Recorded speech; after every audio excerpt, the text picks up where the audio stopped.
नमस्ते सदा वत्सले मातृभूमि। समाजवादी पार्टी के सांसद के खिलाफ सेडिशन के चार्ज लगाते हुए एफआईआर दर्ज की गई।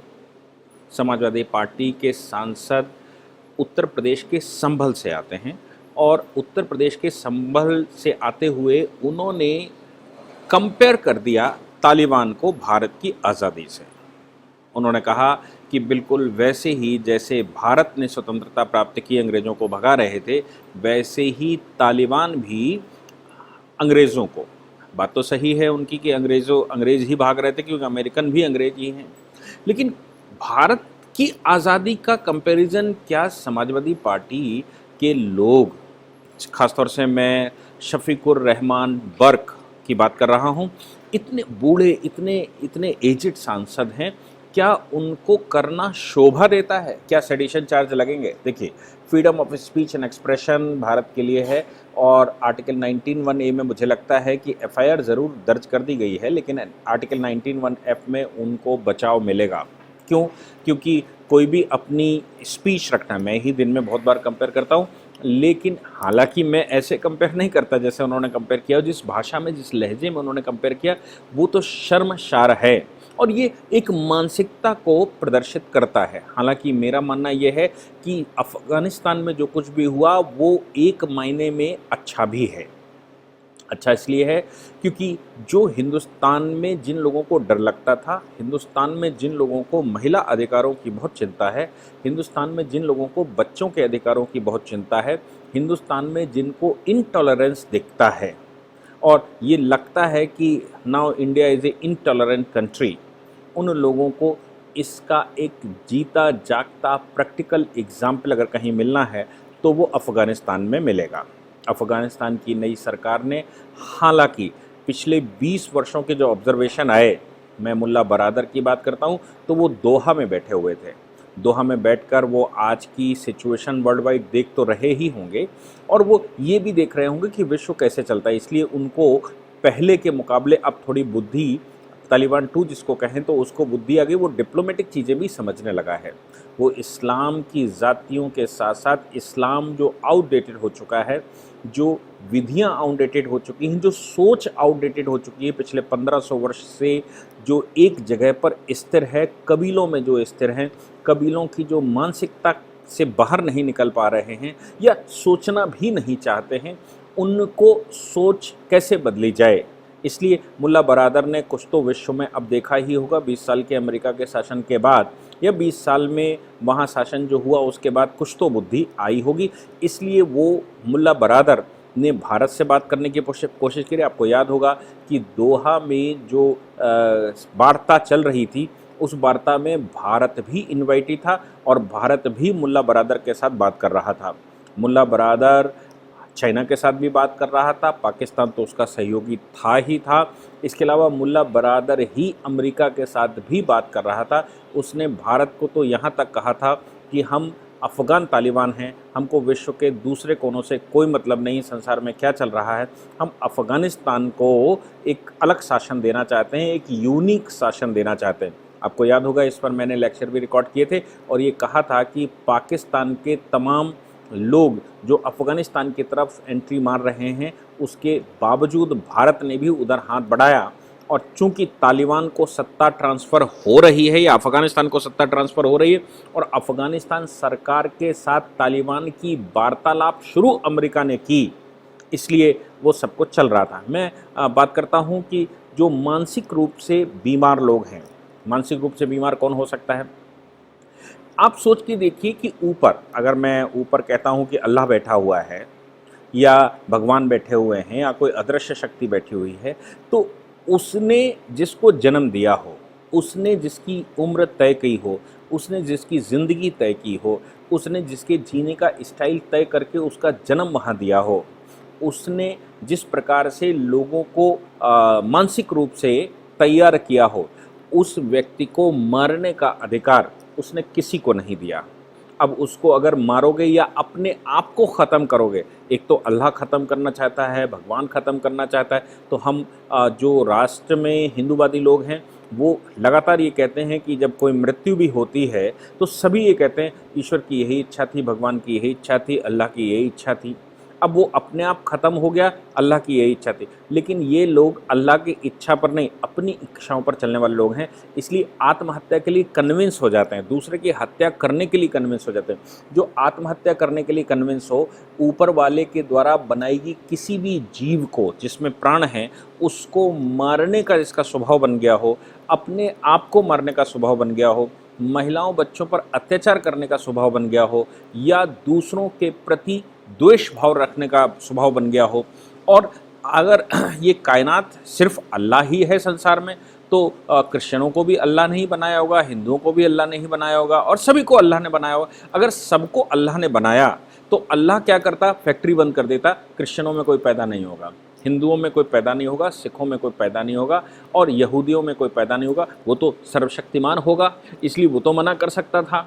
अब वो रोक भी लगा सकता था, गर्भ धारण करने पर भी रोक लगा सकता था, लेकिन उसने ऐसा नहीं किया। इसका मतलब ये हो गया कि वो ही चाहता है कि संसार में सब कोई पैदा हो और सब तरीके से लिखे। मैं ये बात उनके लिए कह रहा हूँ जो कहते हैं कि अल्लाह के अलावा कोई नहीं।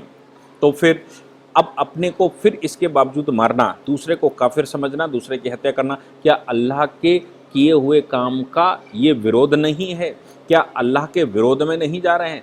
ये लोग अगर ऐसा मानते हैं और अब कर रहे हैं तो मैं यही कहूँगा कि ये लोग कोई संप्रदायवादी नहीं। मैंने पहले भी कहा है कि इस्लाम एक भू राजनीतिक आंदोलन है, इससे ज़्यादा कुछ नहीं है। भू राजनीतिक आंदोलन को बाकी समाज जो धार्मिक रूप से चलते थे उनसे कंपेयर करने का प्रयास ही इनका संप्रदाय है, और इसके अलावा कुछ नहीं है। उसमें अच्छे खराब अपने हिसाब से उन्होंने डालने का प्रयास किया। खैर, लेकिन मैं जो कहना चाह रहा था, मैं ये कह रहा हूँ कि ये लोग मानसिक रूप से विक्षिप्त लोग हैं, जिनको मेंटली डिसऑर्डर्ड पर्सन कहते हैं।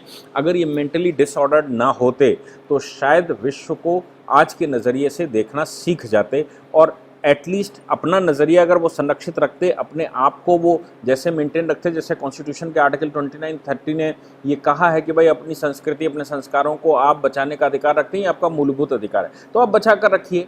लेकिन जब आप दूसरे को मारना शुरू करते हैं, अपने आप को मारना शुरू करते हैं, अपने आप को आत्मघाती दस्ता बनाते हैं, तो फिर ये सिर्फ और सिर्फ एक मानसिक रूप से विक्षिप्त व्यक्ति कर सकता है, जिसका मानसिक संतुलन बिगड़ चुका हो, जिसके मस्तिष्क में कुछ न रह गया हो, वो साइकेटिक हो गया हो, वो ही ऐसे कर्म कर सकता है। अब ऐसे लोगों का समर्थन करने वाले लोग, जैसे ये सांसद महोदय की बात मैं करूं, तो ऐसे लोगों का समर्थन करने वाले ये सांसद महोदय शफीकुर रहमान बर्क, इनकी भी मानसिकता मुझे लगता है वैसी ही है। अब सवाल यहाँ पर पैदा होता है कि अगर इस्लाम के नाम से सब संसार चलना है, तो फिर भारत में रहने वाले इन इस्लामिक लोग जो कि ऐसा सोचते हैं, इन लोगों को सबक लेना चाहिए, इन लोगों को तालिबान के साथ व्यवहार करना चाहिए, इन लोगों को अफ़गानिस्तान में कुछ दिन बिता कर आना चाहिए। अगर ये अफ़गानिस्तान में कुछ दिन बिता कर आएँ, तालिबानियों के शासन में रहकर आएँ, तो मुझे लगता है कि बड़ा अच्छा खूबसूरत नज़ारा इनको दिखाई पड़ेगा। क्योंकि ताज्जुब की बात यह है कि हिंदुस्तान में लगभग 30 करोड़ मुसलमान रहते हैं। 30 करोड़ मुसलमानों में मैं मान के चलूँ कि 10 करोड़ तो ऐसे होंगे जिनके पास मस्तिष्क है। हालांकि कुछ लोग मानते हैं कि किसी के पास मस्तिष्क नहीं होता।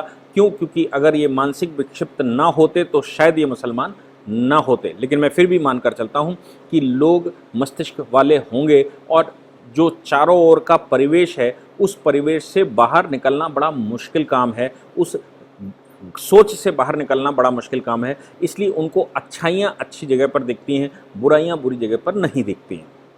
इसलिए मैं इन लोगों को सलाह देता हूँ कि ये लोग जाएं, अफ़गानिस्तान में कुछ दिन रहें, और ये जो शरीयत का कानून है अफ़गानिस्तान का, उस शरीयत के कानून को एंजॉय करें। अल्लाह उनको बरकत देगा, अल्लाह उनको अच्छा करेगा, अल्लाह उनको जन्नत का रास्ता खोलेगा। लेकिन मुझे एक चीज़ बिल्कुल समझ में नहीं आई, और वो समझ में ये नहीं आई कि जब तालिबानी हमला कर रहे हैं, जब अफ़गानिस्तान पर वो कब्जा कर रहे हैं, तो फिर उस कब्जे में वहाँ के रहने वाले मुस्लिम क्यों भाग रहे हैं? भाई उनको तो एंजॉय करना चाहिए, शरीयत उनके यहाँ लागू हो रही है, अल्लाह का सबसे बड़ा फरमान उनके यहाँ लागू हो रहा है, अल्लाह का सबसे बड़ी नियामत उनके यहाँ लागू हो रही है। तो जब अल्लाह की नियामत सबसे बड़ी उनके यहाँ लागू हो रही है तो उनको भागने की क्या आवश्यकता है? वो क्यों अफ़गानिस्तान छोड़कर जाना चाहते हैं? वो क्यों अफ़गानिस्तान में एंजॉय करना नहीं चाहते? और सबसे बड़ा जो प्रश्न इसमें पैदा होता है वो ये है कि महिलाएं और बच्चों को लेकर क्यों नहीं भाग रहे हैं? महिलाएं बच्चे तो उनका परिवार है, और अल्लाह ने बहुत सारे मैंने लोगों को कहते हुए सुना है, मुल्ला मौलवियों को, जो कहते हैं कि अपनी माँ की सेवा करना तो अल्लाह का सबसे बड़ा फरमान है, बहनों की रक्षा करना सबसे बड़ा फरमान है। हालांकि बहन केवल दूध की बहन को ही बहन मानते हैं, बाकी को तो मानते नहीं हैं। और सबसे बड़ा बच्चे तो अल्लाह की नियामत हैं, और बड़े बुज़ुर्ग उनकी तो रक्षा होनी चाहिए। तो हमने देखा कि अफ़गानिस्तान के अंदर जो लोग भाग रहे हैं, अफ़गानिस्तान छोड़ रहे हैं, वो सब यंगस्टर हैं। वो बुढ़े लोगों को नहीं ले जा रहे हैं, वो महिलाओं को नहीं ले जा रहे हैं, वो अपनी माँओं को नहीं ले जा रहे हैं, वो बच्चों को नहीं ले जा रहे हैं। आखिर क्या है मसला? वो खुद इंजॉय नहीं करना चाहते हैं, माँ पिता और बूढ़े लोगों को इंजॉय करवाना चाहते हैं अफ़गानिस्तान में?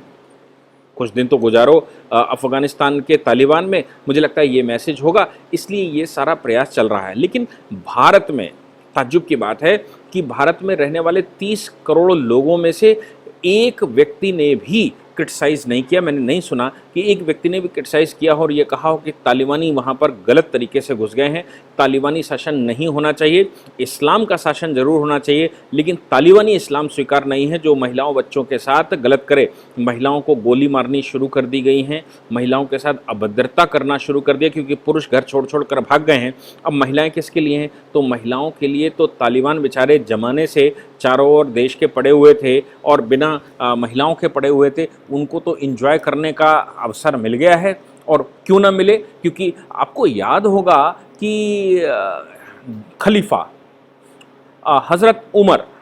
हज़रत उमर के टाइम पर भी ऐसा ही कुछ हुआ था कि बेचारे जाते थे और दूसरे देशों पर हमले करते थे, वहाँ से महिलाएं उठाकर लाते थे और हज़रत उमर उनको बंटवा देते थे, और बंटवा कर ये कह देते थे कि भाई ये जो माल लाए हो ये तुम्हारे लिए है। ये इस्लामिक राइटर्स लिखते हैं, ये कोई हिंदू राइटर नहीं लिखता। क्योंकि ट्रिपल तलाक कैसे आया, इस विषय पर जब चर्चा हुई तो चर्चा ऐसे ही हुई कि भाई उनको उठा लाए, अब लूट लिया, लूटने के बाद पुरुष कह रहा मैं इस्लाम स्वीकार कर लेता हूँ। अगर वो इस्लाम स्वीकार कर लेता है लेकिन उसकी पत्नी उसको अच्छी लग गई तो क्या करे उसकी पत्नी? तो उसने उन लोगों ने हज़रत उमर से पूछा कि भाई इस्लाम स्वीकार कर लिए, लेकिन हमने तो लूट डाली थी, उसमें महिलाएं थी, वो इस्लाम स्वीकार कर ली तो हम कैसे करें?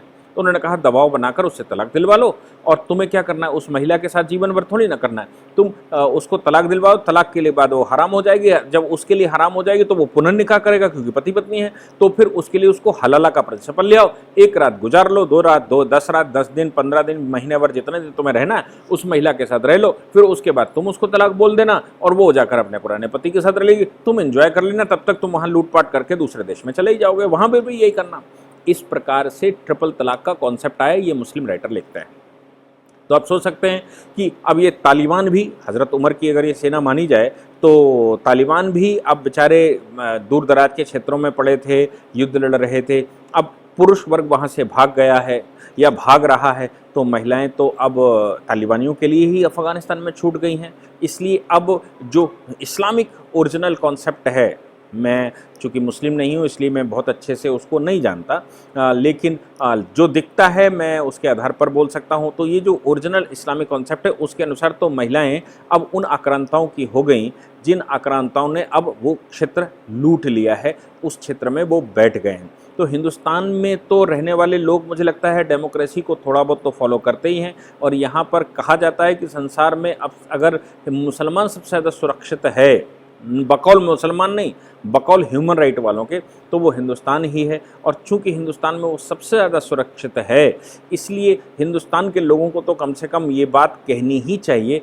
कि अफ़गानिस्तान में जो हो रहा है वो गलत है। शरीयत हमें पसंद है, शरीयत का लॉ हमें पसंद है, इस्लामिक शासन हमें पसंद है, क्रिश्चियन वहाँ से चले गए वो भी ठीक है, लेकिन भाई वहाँ पर महिलाओं बच्चों के साथ ज़्यादती नहीं होनी चाहिए। और तालिबानों का ये बर्बर रूप स्वीकार्य नहीं है, वहाँ इस्लामिक शासन स्वीकार्य है लेकिन बर्बर रूप स्वीकार नहीं। ये मुझे लगता है कि हिंदुस्तान के मुसलमानों को इस पर कुछ ना कुछ कमेंट करना ही चाहिए। अगर वो नहीं करते हैं तो इसका मतलब ये है कि वो हज़रत उमर की वो हसरत, जिस हसरत के तहत वहाँ गलत किया जाता था, उस हसरत को वो यहाँ रिकॉग्नाइज़ करते हैं, इंडोर्स करते हैं।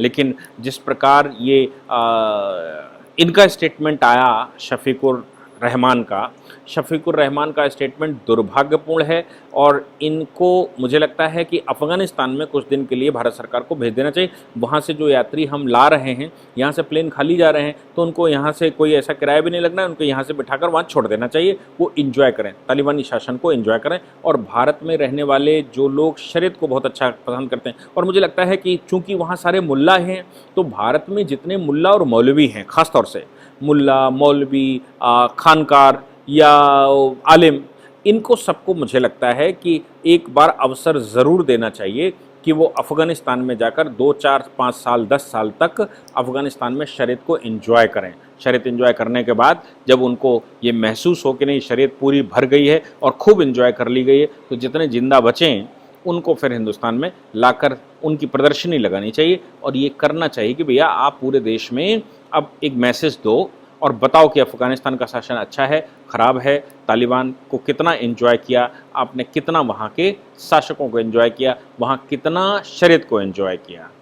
इसलिए ये उनके ऊपर सेडिशन का चार्ज तो मुझे नहीं लगता कि वो मेंटेन कर पाएंगे। हालांकि मुकदमा लिखवाने वालों ने लिखवा दिया है, वो मेंटेन नहीं कर पाएंगे। क्यों? क्योंकि किसी को किसी से कंपेयर करना और उसको बता देना, ये देश के विरुद्ध कोई स्टेटमेंट नहीं है, ये तालिबान के फेवर में स्टेटमेंट है जो उनकी मानसिकता को दर्शाता है। हालांकि उन्होंने भारत की फ्रीडम स्ट्रगल के साथ उसको कंपेयर किया, तो भारत की फ्रीडम स्ट्रगल में ही बहुत सारे बिंदु हैं जिसको कुछ लोग तो फ्रीडम स्ट्रगल मानते ही नहीं, कहते हैं लोग स्ट्रगल कर रहे थे, लेकिन वो तो यूएनओ ने उनको हमको आज़ादी दे दी।